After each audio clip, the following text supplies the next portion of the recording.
There's a weapon from World War II that most people have never heard of, even though it represents one of the most disturbing examples of military desperation ever conceived. It's called the Kaiten. The name means turning heaven, or change of heaven, but what it actually represented was something far darker, a submarine designed to be piloted directly into enemy ships by a crew member who had no way to escape. This isn't a story about bravery or honor, though some accounts try to frame it that way. It's a story about how a military facing certain defeat made the decision to turn human beings into weapons, and how young men facing immense pressure and limited choices ended up volunteering or being volunteered for missions they almost certainly knew would kill them. The Kaiten emerged from a specific moment in the Pacific War. By 1944, Japan's conventional submarine fleet was being decimated. American anti-submarine warfare had become devastatingly effective. Japanese submarines were being sunk faster than they could be replaced, and Japan's military leadership was becoming increasingly desperate for any advantage that might slow the American advance. Someone in the Japanese Navy had an idea. What if you took a conventional torpedo, a weapon that was already being used, and modified it so that a pilot could steer it directly toward a target?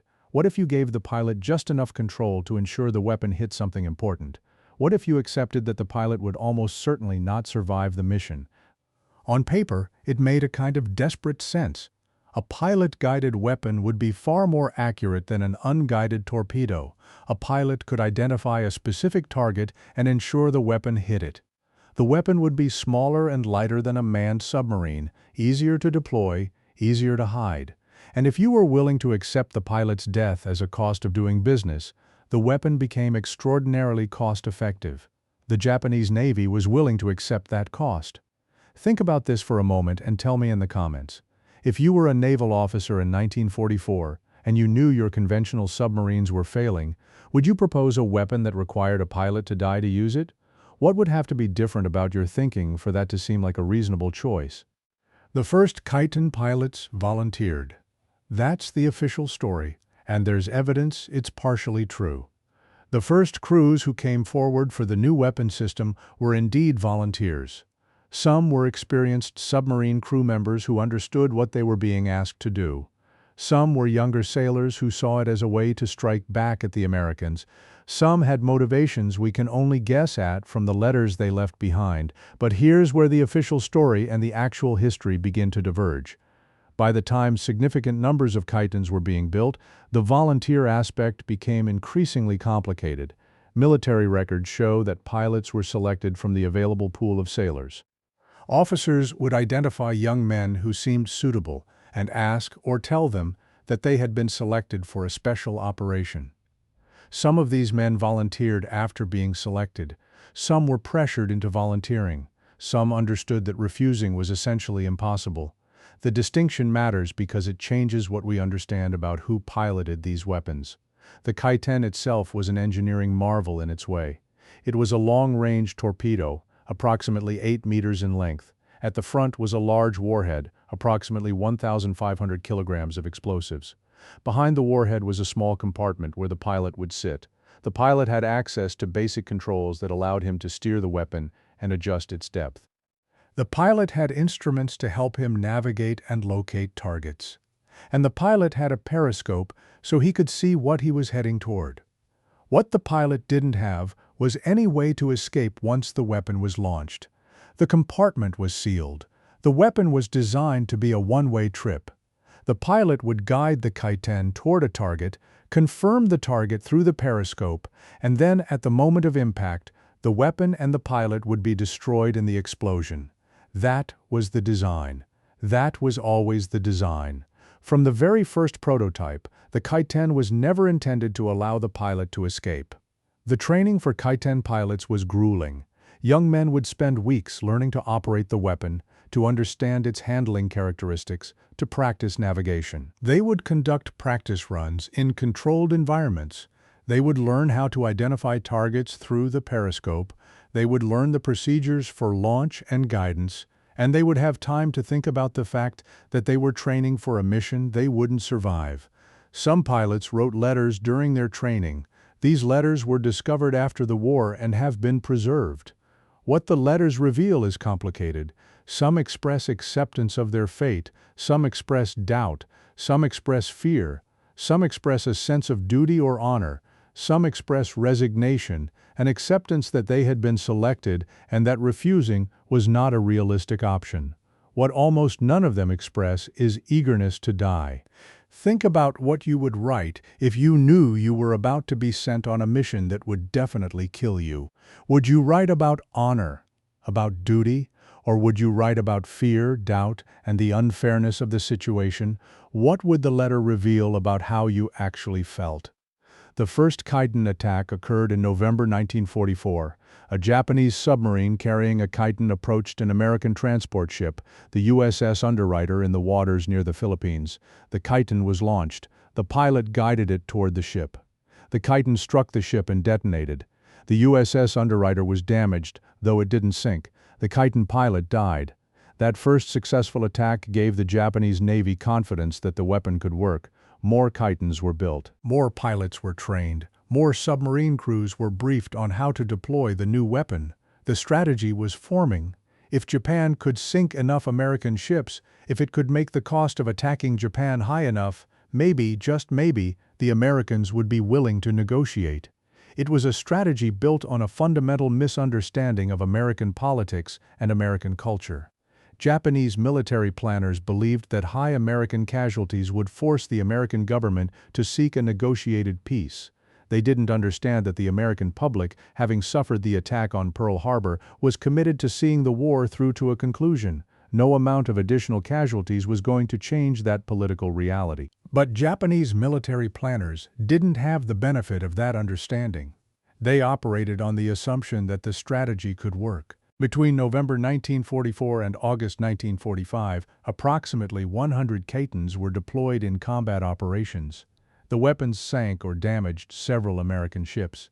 The attacks killed approximately 100 American sailors. From a pure accounting perspective, the operation was relatively successful. It killed Americans. It damaged American naval vessels. It forced American commanders to take additional precautions. But from a strategic perspective, the Kaiten program was an almost complete failure. The weapons didn't slow the American advance. They didn't cause American public opinion to shift. They didn't create any diplomatic opening for negotiation. And they cost Japan the lives of approximately 100 young men, most of whom were in their late teens or early 20s. Think about the math of this for a moment. Japan traded approximately 100 of its young men's lives to kill approximately 100 American sailors. From a military perspective, that's a terrible exchange. You're giving up trained pilots and the submarines that carry them. Does that change how you think about whether the weapon system made sense? The deployment of Kaitens continued even as evidence mounted that the strategy wasn't working. Japanese military leadership knew that additional Kaiten attacks wouldn't change the outcome of the war, but they continued anyway. The weapon had become bureaucratically embedded in military planning.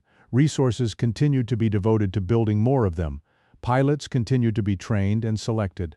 Submarines continued to be modified to carry them. This is a pattern you see repeatedly in military organizations. When a strategy isn't working, organizations often double down rather than admit failure. The Kaiten program is an extreme example, but it's not unique. The pilots who were sent on these missions had different experiences and different fates. Some were killed in combat when the Kaiten was attacked or failed to reach its target. Some successfully hit American ships and died in the explosions. Some survived attack and were rescued or managed to escape, though this was rare. A few were captured by American forces and survived to be interrogated and eventually returned home after the war. The testimonies from the pilots who survived provide insight into the mindset of men who were sent on these missions. Some describe a sense of duty. Some describe fatalism, a belief that they were going to die anyway, so at least this way they could take some Americans with them. Some describe a complex mixture of emotions: fear, acceptance, anger at the situation they found themselves in. What comes through clearly is that these were not mindless zealots willing to die for the emperor. They were young men in an impossible situation, facing orders they couldn't refuse, accepting missions they didn't want to accept, understanding with perfect clarity that they were probably going to die. If you read a letter from a young man who knew he was about to be sent on a mission that would kill him, What would be the most important thing that letter could tell you about his state of mind? What would you want to know about how he actually felt about what was being asked of him? The Kaiten weapon system represents something important about desperation in warfare. It shows what happens when militaries lose conventional advantages and begin to embrace unconventional methods. It shows what happens when military planners become convinced that accepting massive casualties might somehow change the outcome. And it shows what happens when individual human beings are treated as weapons, resources to be consumed in the pursuit of military objectives. The weapons were never going to change the outcome of the war. That was clear to anyone with access to the actual strategic situation. Japan was losing because it lacked the industrial capacity to match American production, not because of any shortage of willingness to die. No amount of additional American casualties was going to change the fundamental calculus that drove the war toward its inevitable conclusion. But the Kaiten program continued anyway, because once it was authorized, once resources were committed, once pilots began training, stopping the program would have required admitting failure, and military organizations, like many large organizations, often have difficulty admitting failure and redirecting resources. The lasting legacy of the Kaiten is complicated.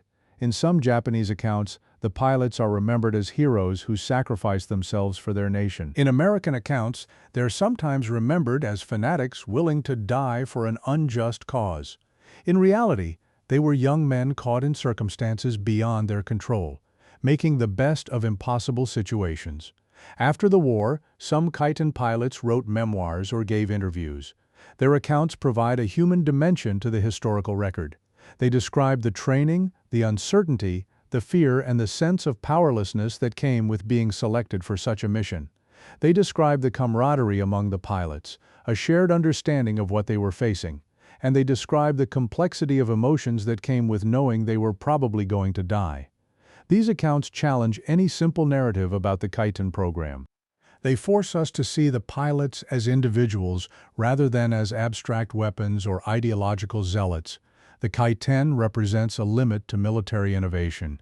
It represents what happens when a military becomes so desperate that it's willing to turn human beings into weapons.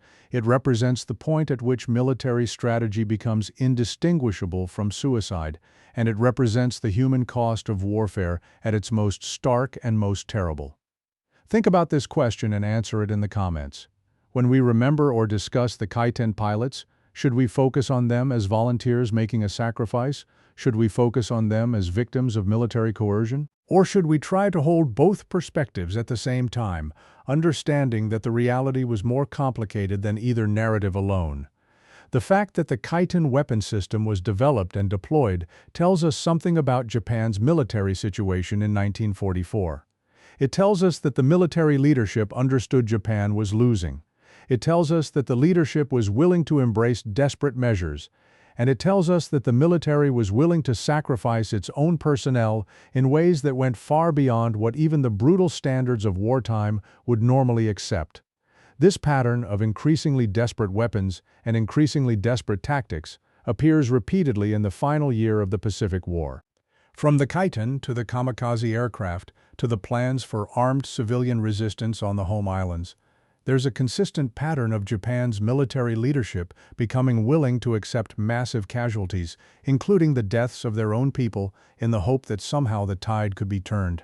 It couldn't be, and deep down the military leadership probably knew that. But the alternative, admitting defeat, seemed impossible within the rigid military culture of Imperial Japan. The Kaiten pilots who died never changed the outcome of the war. Their sacrifice didn't slow the American advance. Their deaths didn't force a negotiation. Their weapons didn't save Japan. But they are part of the historical record now. Their letters exist. Their stories have been documented. And they serve as a reminder of the human cost of military desperation. When we study military history, we often focus on strategy, tactics, and the movement of armies across maps. But behind every strategic decision are individual human beings whose lives are affected by those decisions. The Kaiten pilots represent one of the starkest examples of that reality. They were young men. They were trained to operate a weapon that was designed to kill them. They were told they had been selected for a special operation, and most of them accepted that selection, even though they understood with perfect clarity what it meant. Some volunteered willingly.